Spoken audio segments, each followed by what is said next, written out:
Feel the magic in the air. I love it in my all air. Ale, ale, ale. Feel the magic in the air. I love it in my all air. Ale, ale, ale.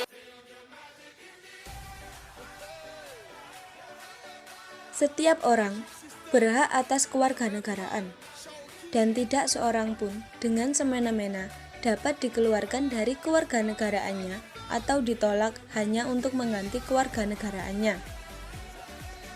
Salah satu hubungan antara alat perlengkapan negara dengan warga negara yang sekarang ini banyak diperbincangkan adalah dalam naturalisasi, khususnya naturalisasi dalam sepak bola. Negara Republik Indonesia memberi kesempatan kepada orang asing atau bukan warga negara Republik Indonesia untuk menjadi warga negara.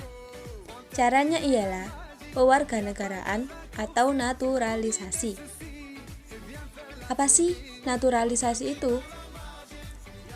Naturalisasi merupakan proses perubahan status kewarganegaraan seseorang yang awalnya berstatus warga negara asing menjadi warga negara suatu negara dengan merujuk atau sesuai dengan peraturan perundang-undangan yang berlaku pada negara penerima.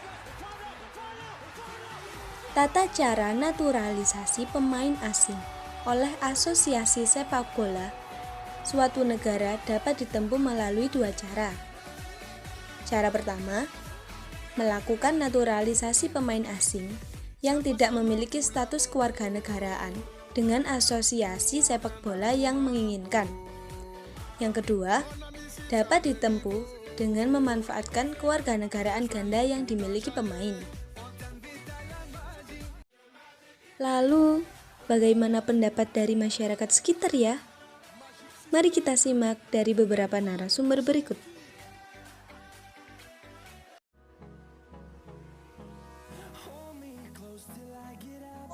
Naturalisasi pemain sepak bola sendiri kan pengertiannya itu perpindahan kewarganegaraan dari negara A itu ke negara B.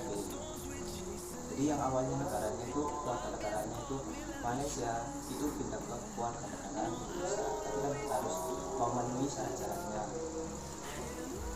Untuk pendapat saya sih mengenai naturalisasi pemain sepak bola sih boleh aja, asalkan bisa memberikan dampak positif bagi sepak bola Indonesia. Setahu saya, naturalisasi sepak bola merupakan perpindahan status dari penduduk asing menjadi warga negara Indonesia. Oh, ya nggak apa-apa, bagus itu buat kerja sama antar negara kan juga bisa. Yang pertama itu ada Isan Gonzalez, terus ada Octavio Dutra, Mark Locke, Regno Polo, gitu, Gonzalez, terus enggak lah intinya. Beto Alberto Gonçalves, Savano Lillipali, Victory Benevo, Greg Nololo, Cristiano Gonzalez. Menurut saya sih ada Gonzalez, Metino, sama Stefano juga. Karena itu ada dari dampak positifnya itu bisa memberikan pengalamannya dari pemain yang dinaturalisasi kan mestinya kan memiliki pengalaman berkarir di luar negeri, jadi bisa disalurkan ke pemain lokal. Terus dari dampak negatifnya itu mungkin saja dari tim yang menaturalisasi pemain itu krisis kepercayaan mungkin terhadap pemain lokal, jadi timnya itu lebih percaya menaturalisasi pemain asing karena mereka menganggapnya itu pemain asing itu mainnya bagus, padahal belum tentu mainnya juga bagus. Itu sih dari saya. Sekian.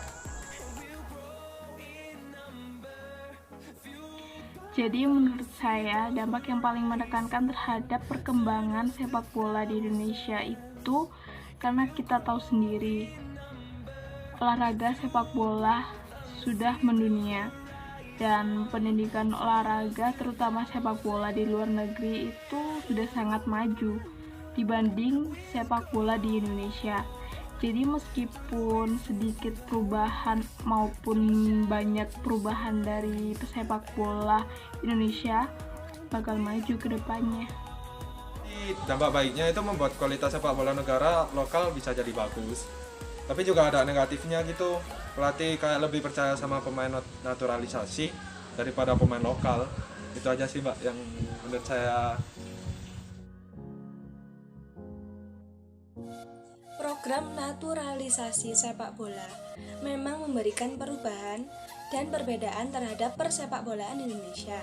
Namun, harus dicermati pula, jangan sampai program naturalisasi menjadikan andalan untuk membenahi setiap ajang olahraga, karena tidak selamanya naturalisasi adalah jalan terbaiknya. Naturalisasi juga berdampak bagi bibit-bibit muda Bumiputra yang belum sempat menikmati posisinya sebagai timnas Indonesia, tetapi harus merelakan posisi mereka direnggut oleh pemain asing yang hanya mengandalkan status kewarganegaraan dari asas keturunan orang tuanya. Para pemegang kebijakan hendaknya sadar bahwa naturalisasi pemain bukanlah cara yang menjamin prestasi tinggi di level sepak bola dunia. Masih banyak cara lain yang lebih relevan dengan kebudayaan asli Indonesia. Salah satunya melalui ajang-ajang pencarian bakat, pembinaan pemain muda, pengembangan pemain muda yang harus diutamakan dan dijadikan pondasi utama dalam membentuk kerangka tim nasional Indonesia di masa mendatang, sehingga Indonesia dapat disejajarkan dengan negara maju lainnya. Sekian dari saya, terima kasih atas perhatiannya. Mohon maaf bila ada salah kata. Wassalamualaikum warahmatullahi wabarakatuh.